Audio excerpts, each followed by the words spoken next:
This is taken from one of 6 essays written for Sewanee Review from 1913 to 1915 by Ambrose Robert Hite Ranson, born 1831, died 1919, about his growing up years living at his family home Gapview and his experiences during the Civil War as a Confederate officer. His observations are very informative about daily life pre-war amid unacceptable observations condoning the enslavement of other human beings. His account is still important in its rendering of daily work on a farm in the 1840s and 50s in Jefferson County, Virginia, one of the most agricultural counties in the Virginias.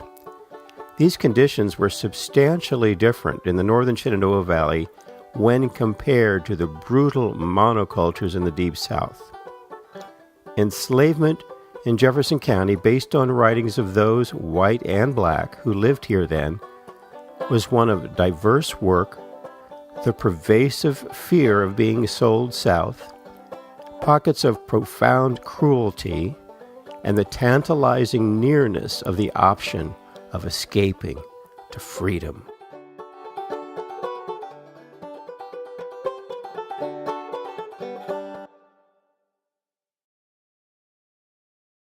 Reminiscences of the Civil War by a Confederate Staff Officer. First paper, Plantation Life in Virginia Before the War. Everybody knows that Harper's Ferry was the scene of the John Brown raid in October 1859, but there are things concerning the raid in Harper's Ferry and its surroundings which are not known to everybody. In Harper's Ferry there was an armory and arsenal belonging to the government. At the time of the raid, large quantities of arms, 100,000 stands of rifles, had been made there and were stored in the arsenal for use when needed. The town was situated at the northeastern end of the Great Valley of Virginia, at the junction of the Potomac and Shenandoah rivers.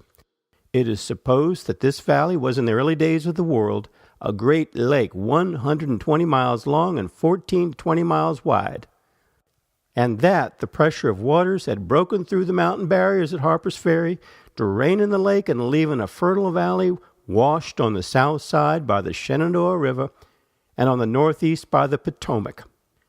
Whether or not the theory of the lake be true, certainly an alluvial deposit made the valley celebrated for its fertility, yielding to the farmer a rich return for his labor and sustaining a large population, prosperous, comfortable, and happy.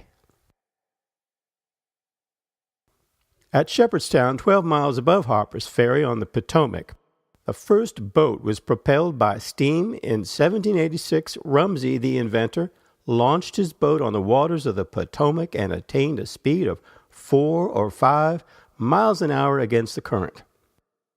Rumsey lived alone in a log cabin on the banks of the river, was silent and meditative, and was generally thought by his neighbors to be wrong in his head.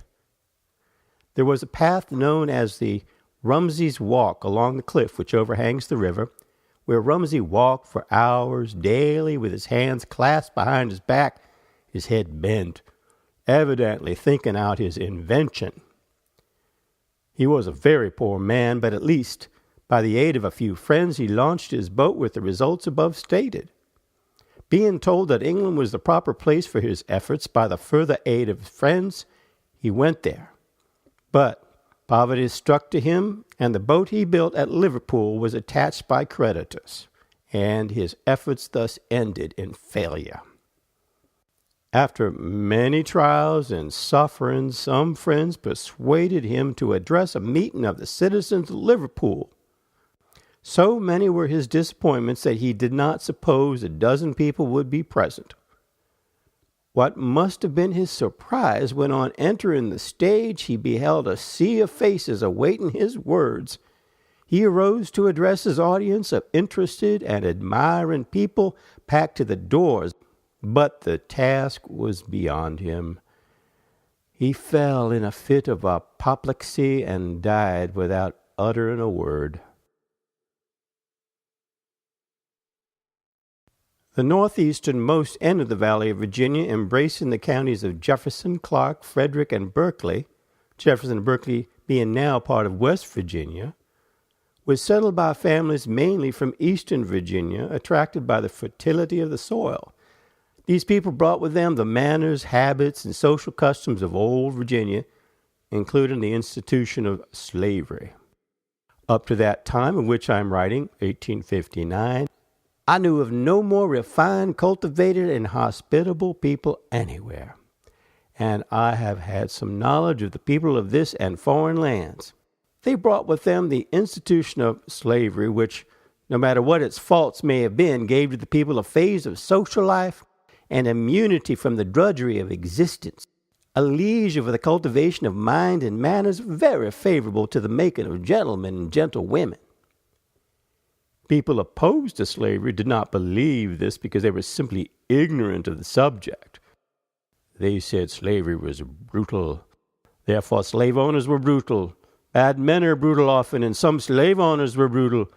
But that they were brutal as a class, I deny. There was a great deal of affection between the whites and blacks, which could have been only the result of kindness. Cruelty in our section was the exception and was universally condemned. I remember one man in our neighborhood who was cruel to his slaves.